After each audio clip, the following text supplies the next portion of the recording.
कि जरूर यहां कुछ उत्सव हो रहा।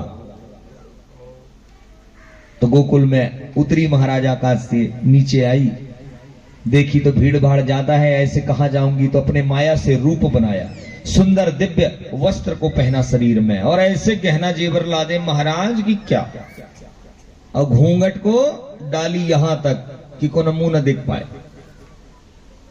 चल दी नंद महल की तरफ। अब नंद महल में भीड़ लग गई है महाराज, कई जाएं कई आए, उन्हीं के साथ में पूतना भी चल दी। पर पूतना के शरीर के वस्त्र और गहने जेवर को देख करके कोनो गोपी की हिम्मत ना हो पूछबे कि तू कौन है, कहां से आई है। वैसे भी बड़े बड़े घराने की जो बहू बिटिया होती है महाराज, सामान्य आदमी उनसे ज्यादा बात नहीं करता, नहीं पूछता। तो इतने गहने जेवर पूतना के शरीर में लदे कि गोपियन को लगे कि जरूर कोनो राजा महाराजा की घर की बहू बिटिया होगी। तो कोनो नाय पूछा, सब जाए दिए। अंदर जैसे महल में पहुंची, आंगन में चारों तरफ देखी तो भीड़ लगी है, सब उत्सव में नाच गाना कर रहे हैं। सब तरफ देखी कि कहीं कोई पालना में दिख जाए, शिशु तो मार दूं, पर आहा। इतने में सामने से आ गई यशोदा मैया। जितनी गोपियां थी सब यशोदा मैया को यशोदा मैया कह कह के बधाई दें, और यशोदा मैया हाथ जोड़े सबसे। तो पूतना समझ गई हो ना हो यही है मैया, और इसका नाम है यशोदा, इसी का पुत्र है। अब पुत्र तो दिखे ना तो कहां पूछे, मैया ही बताए कि पुत्र कहां है। तो मैया से कैसे मित्रता हुई, तो बधाई दूं। तो पूतना आगे बढ़ी और यशोदा को बधाई दी। अरे कहा बधाई हो यशोदा, बधाई हो। मोको तो जैसो पता चले कि तेने लाला जायो है, मैं तो सबन काम छोड़ के आए गई। मैंने कहीं पहले जाए करके तेरे छोरा को दर्शन कर लियो, काम तो जीवन भर है। जो ना यशोदा ने सुना कि सारे काम को छोड़ के मेरे लाला के लिए आ गई, यशोदा भी बड़ी प्रसन्न हुई। अरे कहा बहुत अच्छा किया बहना, मेरा भर लाला थोड़ी है, तेरा भी तो लाला है। कहा वही के मारे तो आ गई। अच्छा कहां है तेरो लाला, एक बार वा को मुंह तो दिखाए दे। मुंह पे ज्यादा समय ना आए हैं, लाला को मुंह देख करके मैं जाऊं। यशोदा कहती बहन का बताऊं, इतनो हल्ला मचो ना कि लाला सो ही ना पाए। बड़ी मुश्किल से वा को अभी सुलाई हूं, स्तनपान कराए के अब ही पालने में लिटाई हूं। मैं कहूं तनक देर सोले, जब तक मैं अपने मेहमानन को देख ले। अब मेहमानन के भी हाथ ना जोड़ो, भलाई ना करो, तो वो में गलत है। तो मैं कहीं जब तक लाला सो है तब तक मेहमानन की सेवा कर लूं। अरे तो लाला को दर्शन ना आए मिले, और मुझको तो ज्यादा समय भी ना आए मुझ पे। मैं तो बड़े भाव से आई थी कि दर्शन मुझको मिल जाए, सो मुंह देख करके लौटे आऊं। कहा बहना जब तू आई है तो एक काम कर, लाला सोया है, अब लाला को मुंह देख ले, फिर कभी लाला उठ जाएगो तो खिलाए लियो। पुत्र कहे हाँ हाँ हाँ, तू एक काम कर, तू अपने मेहमानन को देख, मैं जब तक लाला को मुंह देख के आती हूं। यशोदा सहजे में उसको लगा कोनो गोपी होगी, दर्शन करवे आई। यशोदा चल दी मेहमानन की तरफ, और पूतना अपने स्तनों में कालकूट जहर लगा के आई है कि बालक के मुंह में अपने स्तन को डालूंगी और जहर के कारण तुरंत ही मर जाएगा, दोनों को पता भी न चलेगा। तो पूतना चल दी भगवान की तरफ, और लाला का नींद नहीं लगा है, हो नहीं सोए हैं ठाकुर। ठाकुर को पता था कि पूतना मौसी आवे वारी है, और मैया लाला को छोड़े ना। तो लाला कहे ना मैया को कैसे दूर भेजा जाए। तो जैसे ही मैया स्तनपान कराई तो लाला अपनी आंखी को बंद कर दी, मूंद ली आंखी, ताकि मैया को यह लगे कि लाला की झपकी लग गई। और मैया को लगा झपकी लग गई, धीरे से पालने में सुलाई उड़ाई और चल दी। और जैसी मैया पीछे मुड़ के चली, लाला तुरंत आंखी खोल ली। नींद कहां थी, ये तो मौसी के इंतजार में लगे हैं। तो लाला बढ़िया पालने में मुस्किया रहे हैं, हाथ पैर फटकार रहे हैं। अब पूतना मौसी धीरे धीरे चल दी है ठाकुर जी की तरफ। और नंद बाबा एक दिन पहले मथुरा गए हैं कुछ साथियों के साथ, साल भर का लगान चुकाने के लिए कंस को। पूतना पहुंची और जैसे निकट में पहुंची, भगवान के चेहरे में मुस्कुराहट है। आओ मौसी, अब यहीं से कार्यक्रम शुरू होगा। राम जन्म में आया था तब भी स्त्री से ही कार्यक्रम शुरू हुआ, और यदि कृष्ण जन्म में है तब भी स्त्री। राम जन्म में आए थे ठाकुर जी तो ताड़का से शुरू किया था, ताड़का को मार के। अब यहां पर पूतना को मार के शुरुआत हो रही है। और जैसे ही पूतना भगवान के पालने के नजदीक पहुंची और पालने के ऊपर अपने मुख को जैसे ही लाया भगवान को उठाने, तुरंत मेरे परमात्मा ने नेत्र को बंद कर दिया, तुरंत नेत्र बंद कर दिए। अब इस भगवान के नेत्र बंद करने में 100 से अधिक कारण है। भगवान के इस नेत्र बंद करने के कारण बड़े बड़े विद्वानों ने अपने मति बुद्धि से अलग अलग भाव दिए हैं।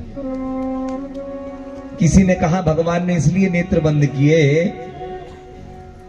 कि भगवान पूतना के पूर्व जन्म को याद कर रहे हैं कि किस जन्म में इसने कौन सा ऐसा कर्म किया जो आज मेरे हाथों इसका उद्धार हो रहा है। तो जब बहुत पुरानी बात हम याद करते हैं ना मनुष्य, तो हमारी आंखें कुछ क्षण के लिए बंद हो जाती हैं। तो भगवान भी मनुष्य बन के आए तो हमारे ही स्वभाव को वो भी कर रहे हैं, आंखें बंद करके याद कर रहे हैं जन्म को। दूसरा कारण बताया कि भगवान ने नेत्र इसलिए बंद किए क्योंकि परमात्मा के दाहिने नेत्र में सूर्य का वास है और बाएं नेत्र में परमात्मा के चंद्र है। सूर्य और चंद्र यहीं से हैं। तो इन दोनों ने कहा प्रभु ये पूतना मौसी आपको प्रेम करने नहीं आ रही, आपको मारने का भाव लेके आ रही, और जो आपको मारने का भाव लेके आए ऐसी दुष्टा के तो मुंह तक नहीं देखना हमको। तो भगवान ने कहा आंखें खुली रहेगी तब तो देखना पड़ेगा, पर तुमको नहीं देखना है तो मैं काम करता हूं, आंखें बंद कर लेता हूं, तो मत देखना। तो भगवान ने नेत्र बंद कर लिए सूर्य चंद्र के कारण। तीसरा कारण, मनुष्य में प्रेम की शुरुआत होती है महाराज नेत्र से।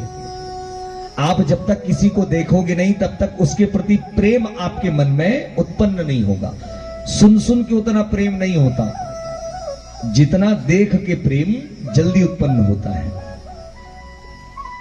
तो भगवान को लगा कि ये पूतना मौसी आ रही है, अब जब मारूंगा तो इसको देखना पड़ेगा और ये भी मुझको देखेगी, और कहीं मारते समय इसके नेत्र मेरे नेत्र से मिल गए और कहीं मेरे मन में दया का भाव आ गया, प्रेम का भाव आ गया, तो जहां दया और प्रेम का भाव है वहां मारना बड़ा कठिन है, फिर वहां मार नहीं सकते। तो कहा भगवान ने कि यदि कहीं प्रेम आ गया मन में देखते देखते तो फिर उसको मार नहीं पाऊंगा और मारना जरूरी है। तो भगवान ने कहा आंख यही बंद कर लेता हूं, वह देखे तो देखे, मैं तो ना देखूंगा, तो आंख बंद कर ली।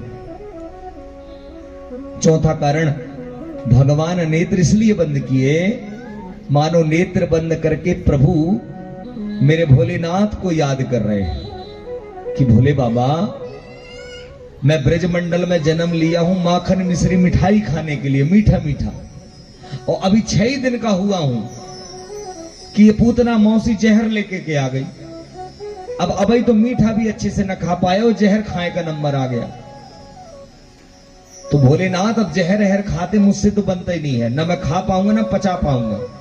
हाँ, पर आपको जहर खाने का अच्छा अनुभव है। समुद्र मंथन में हालाहाल निकला था ना तो बढ़िया पिए थे आप, आपको सब पता है कैसे पीना है और कैसे पचाना है। तो एक काम करिए, आप मेरे हृदय में आकर के बैठ जाइए, और जब मैं पूतना मौसी के स्तनों का पान करूंगा तो दूध दूध मैं पीता जाऊंगा, और जो जहर जहर का हिस्सा होगा वह आप पीते चलना, तो दोनों का काम बन जाएगा।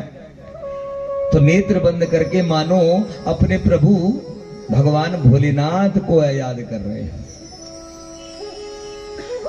पूतना को लगा जैसे बालक सोया है सहजे उठा ली, जैसे अंधेले में हम रस्सी को, सांप को रस्सी समझ के सहजे नहीं उठा लेते, वैसे ही उठा ली, आंचल से ढका और भगवान के मुख में अपने स्तन को डाल दिया। अब स्तनों में महाराज कालकूट विषा लगा है, उस युग में कालकूट से खतरनाक कोनो जहर नहीं था, उस जहर को लगा के आई। पर पूतना न जाने कि कालकूट को बनाने वालों तो यही आए, यही तो कालकूट बनाओ है। मुख में डाल दिया स्तन, और भगवान स्तन जैसे मुख में आया ठाकुर के, तो भगवान वैसे ही स्तन का पान कर रहे हैं जैसे अपनी मैया यशोदा के स्तन का पान करते, वैसे ही पीने लगे। अब पूतना को लगा कि कालकूट है, वो तो मुंह में जाते मर जाएगा। तो तनक देर हुई, महाराज तो आंचल को हटा करके देखने लगी कि मर तो नहीं गया। और जैसे ही आंचल को हटा के देखे तो भगवान तो बड़े चाव से पी रहे हैं बढ़िया स्तनपान। पूतना का कैसा बालक है, इतना खतरनाक जहर लगा, बढ़िया ये तो आराम से पी रहा है, थोड़ी देर में होगा असर। फिर थोड़ी देर ढांकी, फिर यहां वहां देखी कोनो आ तो न जाए, फिर थोड़ी देर बाद आंचल को सरका के देखी, तब भगवान बढ़िया पीने में लगी है।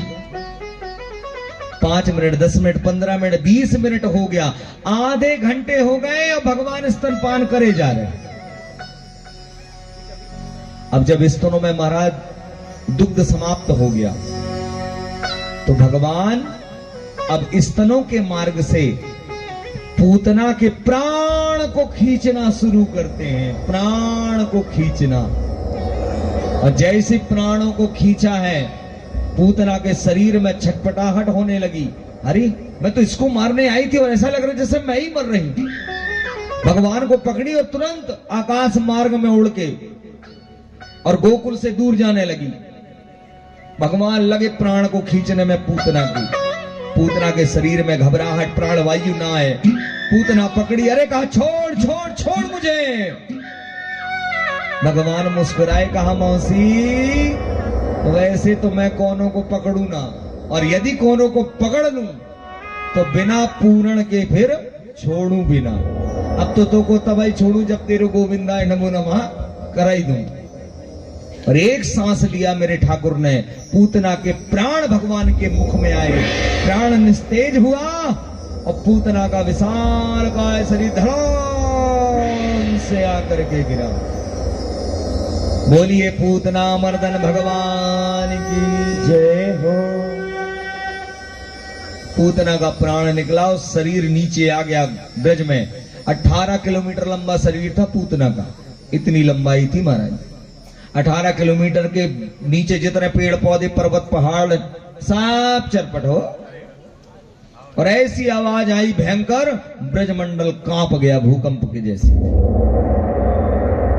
जो नंद महल में आनंद मना रहे थे ना, सब यहां वहां प्राण बचाने को भागने लगे। सारी मटकियां फूट गई, तहलका मचा दिया। सारे गोप ग्वाले अपने प्राण को बचाने के लिए यहां वहां खंबे का आसरा पकड़े। और जैसे ही हमारी यशोदा मैया ने देखा, तुरंत दौड़ते गई उस कक्ष की तरफ जहां भगवान थे, पर पालने में परमात्मा का दर्शन नहीं हुआ। और जैसी पर प्रभु को नहीं देखी, मानिए मृत के जैसे हमारी यशोदा हो गई। यशोदा के प्राण में प्राण नहीं है। छिन में होश में आए और छिन में फिर मूर्छित हो जाए। गोपियां दौड़ी दौड़ी आई, मैया कहां है गयो? कहा गोपी मेरो लाला कहां गयो? यही तो सुलाई थी लाला को। मेरे लाला को कोई ले गया। गोपियां कहीं नहीं मैया, यहीं कहीं होगा, कोनो ले गया होगा खिलाने। रुक हम देखते हैं। पूरे गांव को छाना लेकिन कहीं लाला का पता नहीं चला। पूतना यशोदा को आके बताया, जैसी सुनी कि लाला नहीं है, यशोदा तो मानो मृत के जैसे हो रही है। और यशोदा भर नहीं हो, पूरे गोकुल वासी मृत के समान हो रहे, क्योंकि परमात्मा केवल यशोदा के प्राण नहीं है, परमात्मा पूरे गोकुल वासियों के प्राण है, सब ब्रजवासियों की प्राण है। सबके नेत्र में अश्रु की धार है। खोजा खोज मचाया, कहीं कुछ पता नहीं चला। अंत में कुछ गोपी कुछ ग्वाले उस दिशा में गए जहां से ये भयंकर आवाज आई थी। जब उस दिशा में गांव के आगे गए, तब विशाल काय पूतना का शरीर दिखा, और उस विशाल शरीर के बीच में छोटे से हमारे नंदलाला। अब बढ़िया भगवान गोद में बैठे बैठे मुस्कुरा रहे हैं। तब गांव वालों को पता चला कि ये बैठे हैं। अब रसैनी असैनी लगा करके उतारे गए होंगे भगवान, किसी तरह उतारे होंगे, लेकर के आए, मैया को दिए। जब मैया की गोद में लाला आ गए तब जाकर के हमारी मैया के प्राण में प्राण आए। सुंदर मैया ने भगवान का वस्त्र अलंकार स्नान कराया। उस गोकुल में एक सियानी दाई रहती थी, जैसे सभी गांवों में एक सियानी मैया रहती है जिसको महिलाओं के या स्त्रियों के बारे में सब ज्ञान लगभग रहता है। अब आजकल तो अस्पताल हो गए, नहीं तो पहले गांव में एक ऐसी दाई रहती थी जो सब जानती थी। तो वैसे वहां भी गोकुल में एक मैया थी जिनका नाम था पूर्णमासी। पूर्णमासी बड़ी सियानी थी, बड़ी जानकार। पूर्णमासी आई और कही, तेरे लाला को राक्षसी ने छू दिया है, दोष लग गया है, दोष का निवारण करना पड़ेगा। मैया डर गई, कहा क्या करूं अब इसके लिए। कहा मैं जैसे जैसे बोलूं वैसे वैसे तू कर। तो ये महाराज भागवत का टोटका है। जिसके घर में छोटा बालक हो बार बार बीमार पड़ता है, इलाज भी आप कराते हैं तो भी वो कुछ दिन बाद बीमार हो जाता है। ये टोटका आप एक बार उसके लिए कर दीजिए। ये ठाकुर के ऊपर किया गया टोटका है, फेल नहीं हुआ है आज तक। तो ये टोटका आप एक बार उसके ऊपर कर दीजिए, अपने बच्चे के ऊपर, कभी उसको अलाय बलाय नहीं आई, कभी अलाय बलाय नहीं लगेगी। पूर्णमासी ने कहा मैं जैसे जैसे बताऊं ना मैया वैसा वैसा तू करते चल। कहा बिल्कुल, तू बता मुझको कायो कायो तू करने हैं, तू जैसे जैसे बोले मैं वैसे वैसे करूं। कहा पहले क्या कर सुन, कि गौमूत्रेण स्नापित्वा पुनर्गौरज सार्भकम् रक्षां चक्षुश्च साकृता द्वादशंगे सुनामभि।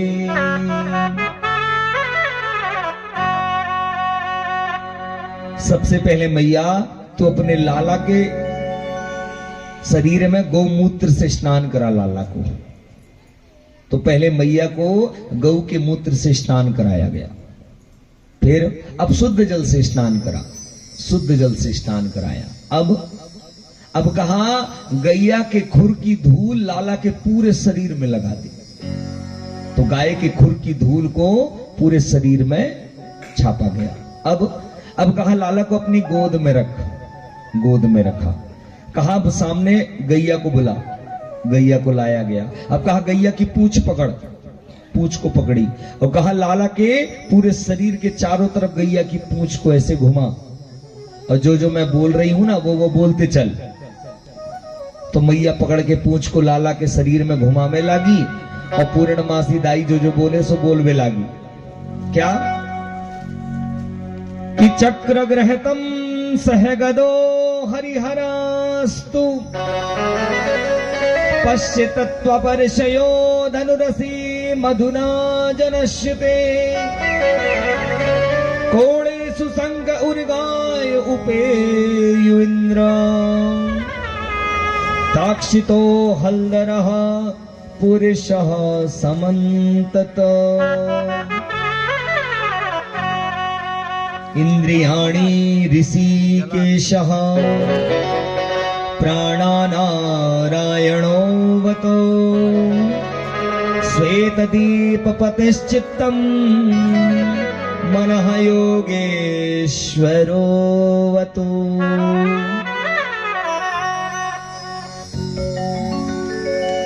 ये मंत्र है, इस मंत्र को बोलना है महाराज। इस मंत्र का मतलब ये है कि मैया पूंछ को घुमाती जा रही है और पूर्णमासी दाई बोलती जा रही है, भगवान इंद्र मेरे लाला की रक्षा करे। तो हमारी मैया भी बोलती है घुमाते घुमाते, भगवान इंद्र मेरे लाला की रक्षा करे, भगवान नारायण मेरे लाला की रक्षा करे, भगवान गोविंद मेरे लाला की रक्षा करे, ऋषिकेश भगवान मेरे लाला की रक्षा करे, पुंडरीकाक्ष भगवान मेरे लाला की रक्षा करे, योगेश्वर भगवान मेरे लाला की रक्षा करे, श्वेतदीप महाराज मेरे लाला की रक्षा करे। अर्थात लाला के नाम से मैया लाला ही को झाड़ रही है। और गोद में बैठे बैठे लाला हमारे बहुत मुस्कियाए। क्यों? लाला को लगे मैया तू कितनी भोली है, तू जिन भगवानन को नाम ले रही है ये सारे नाम तो मेरे ही यहाँ हैं। मैं तो इंद्र हूं, मैं ही नारायण हूं, मैं ही गोविंद हूं, मैं ही ऋषिकेश हूं, सब तो मैं ही हूं। तू मेरे नाम से मुझे को झाड़ रही है।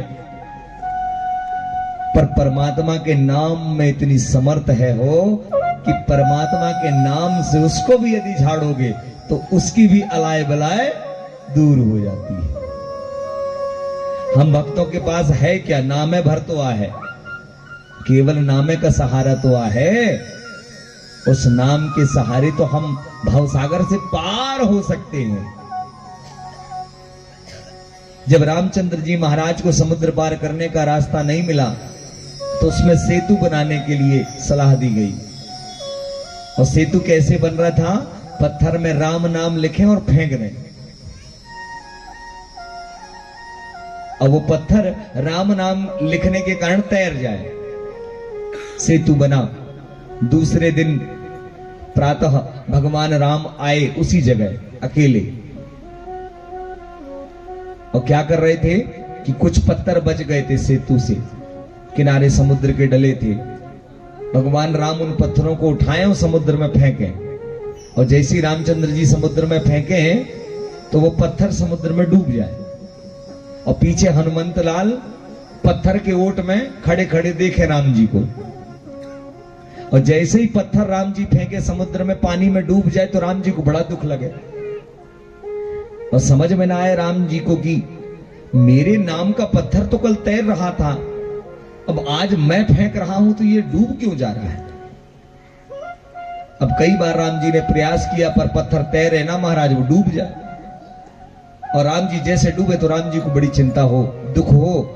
और ऐसा करते करते कई बार, और एक बार हमारे अंजनी कुमार को हंसी आ गई। और वो हंसी इतनी तेज आई कि राम जी सुन लिए। पीछे मुड़ के देखा, कहा हनुमान मैं जानता हूं तुम यही हो। हनुमान जी आए, कहा तुम देख रहे थे? कहा हां। तो हंसी क्यों आई? कहा प्रभु मैं कब से देख रहा हूं आपको, पत्थरों को उठाते हो, फेंकते हो, पत्थर डूब जाता है तो आप दुखित हो जाते हो, क्या बात है? राम जी ने कहा कि हनुमंत क्या बताऊं मैं, मेरी समझ में नहीं आ रहा। कल तुम सब लोगों ने मेरे नाम का लिखा पत्थर फेंका पानी में तो सब तैर रहे हैं। ये इसलिए तैर रहे कि मेरा नाम है, पर मैं तो स्वयं राम हूं ना। तो जब राम अपने हाथ से पत्थर फेंक रहा है तो क्यों डूब रहा है? हनुमान जी ने कहा प्रभु ये पत्थर जो समुद्र में सेतु में तैरे हैं ये इसलिए तैर गए क्योंकि इन पत्थरों को राम नाम का सहारा है। तो जिसको राम नाम का सहारा है वो कभी भवसागर में डूब नहीं सकता है।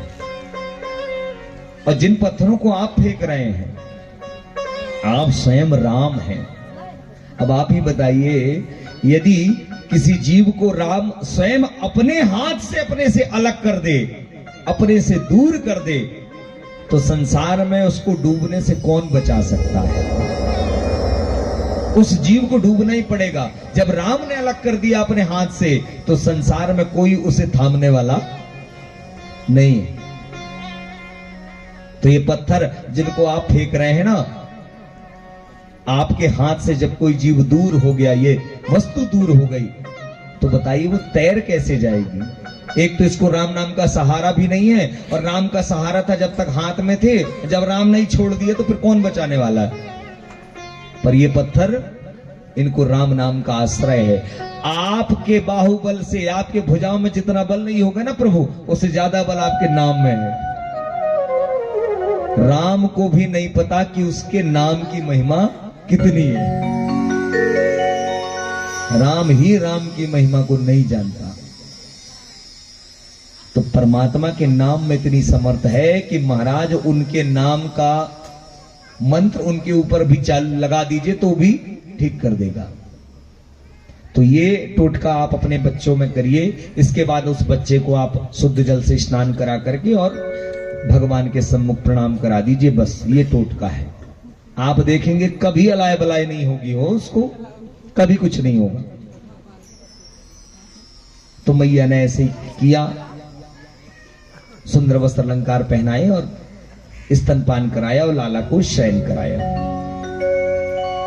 आगे एक और दुष्ट कंस ने भेजा कुछ दिन बाद, जिसका नाम है सकटासुर।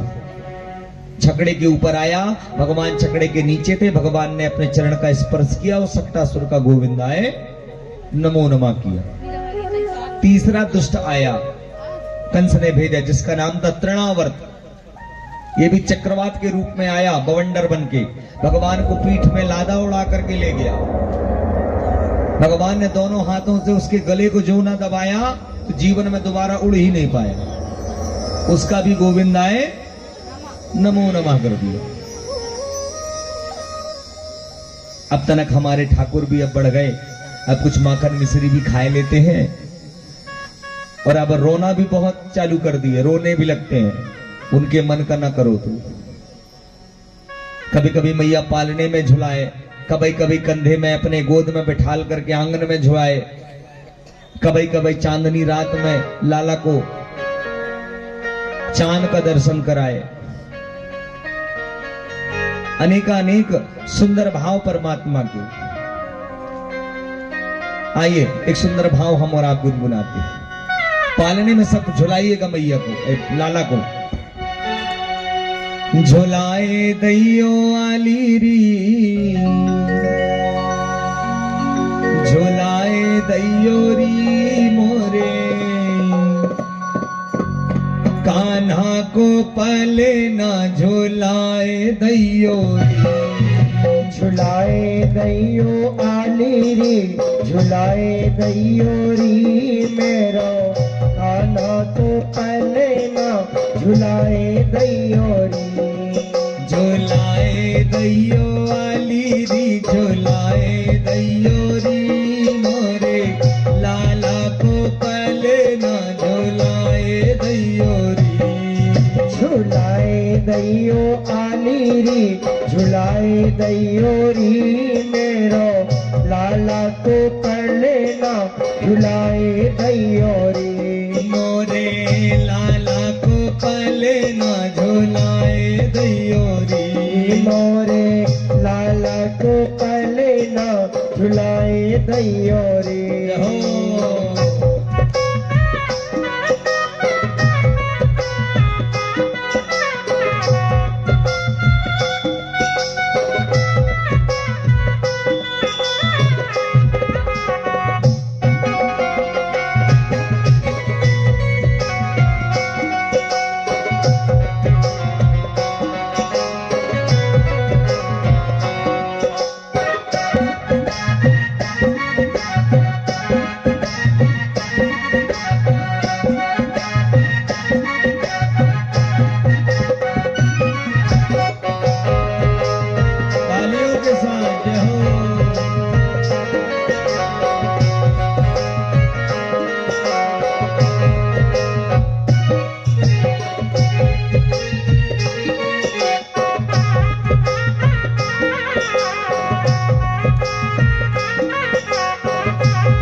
मचलन लागे, तो लाला को गोदी में घुमाए दैयो री मोरे, लाला को पले ना झुलाए दैयो री।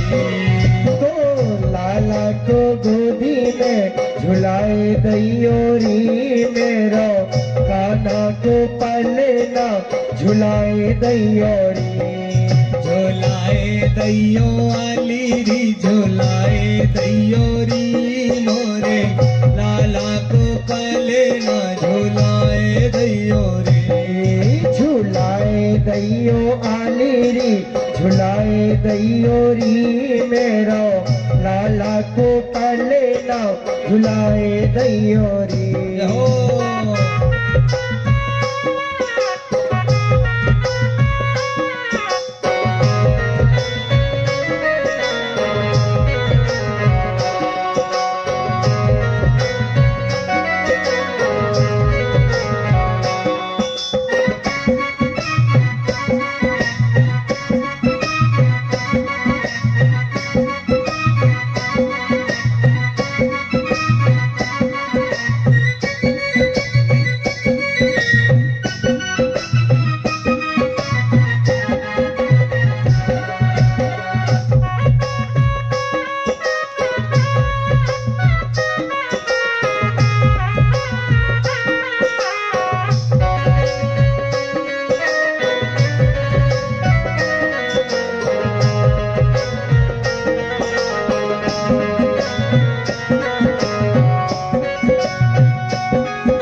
झुलाए दैयो रे मोरे लाला को पले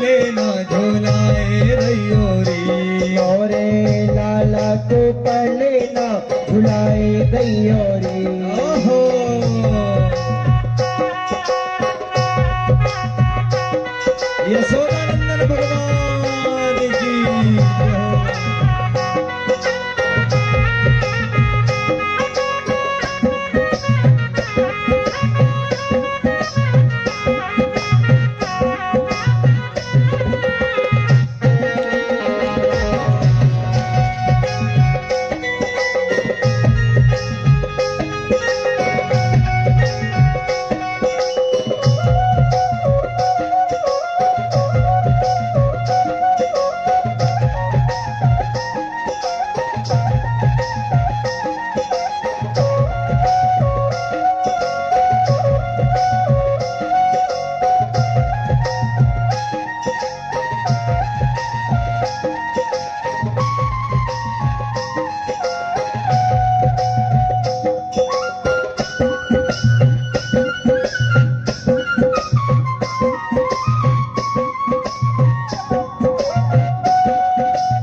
मेरो लाला सोवन लागे, जब मेरो लाला सोवन लागे, तो मीठी मीठी लोरी सुनाए दैयोरी मोरे लाला को पले ना झुलाए दैयोरी। मीठी मीठी लोरी सुनाए दैयोरी, मेरो लाला को पले ना झुलाए दैयोरी। तो मीठी मीठी लोरी सुनाए दैयोरी मोरे लाला को पले ना झुलाए दैयोरी। तो मीठी मीठी लोरी सुनाए दैयोरी, मेरो लाला को पले ना झुलाए दैयोरी। झुलाए दैयो आलीरी झुलाए दैयोरी मोरे लाला को पले ना झुलाए दैयोरी। झुलाए दैयो आलीरी झुलाए दैयोरी, मेरो लाला को पले ना झुलाए दैयोरी। मोरे झुलाए दैयो आलीरी झुलाए दैयोरी मोरे लाला को पले ना झुलाए दैयोरी। झुलाए दैयो आलीरी झुलाए दैयोरी, मेरो लाला को पले ना झुलाए दैयोरी। मोरे लाला को पले ना झुलाए दैयोरी। मोरे लाला को पले ना झुलाए दैयोरी। मोरे लाला को पले ना झुलाए दैयोरी। मोरे लाला को पले ना झुलाए दैयोरी। मोरे लाला को पले ना झुलाए दैयोरी। मोरे लाला को पले ना झुलाए दैयोरी। बोलिए नंदनंदन भगवान की जय हो। तो महाराज कभी मैया चंदा की चांदनी दिखाए, कभी मैया लोरी सुनाए, कभी माखन मिश्री खवाए, कभी गोद में लेके घुमाए। जैसो जैसो नखड़ा लाला करे सो सारे नखड़न को मैया पूर करे। आगे श्री सुखदेव जी महाराज कहते हैं कि राजन, ये सब लीला होते होते हमारे ठाकुर की उम्र लगभग 1 साल पहुंच गई है। और आप सब जानते हैं कि बांके बिहारी किसी रूप में आए, नारायण भगवान भोलेनाथ जरूर उनका दर्शन करने पहुंचते हैं। तो भगवान भोलेनाथ भी पहुंचे ब्रज में, गोकुल में, और अपने रूप को तनक बदला है। पर महाराज भोले बाबा कितनों अपने रूप को बदल दें, दूर से देख के कोनो भी पहचान लेगा कि भोलेनाथ है। क्योंकि सांप आप बिच्छू इच्छू तो उनके शरीर से दूर जा ही नहीं सकते। भस्म इत्यादि तो रहेगी, जटा जूट तो रहवे करेगा। तो एक जोगी का भेष बना करके और भगवान भोलेनाथ पहुंचे हैं गोकुल में। नंद महल के मुख्य द्वार में पहुंचे और आवाज लगाई, भिक्षाम देहि मैया, भिक्षाम देहि।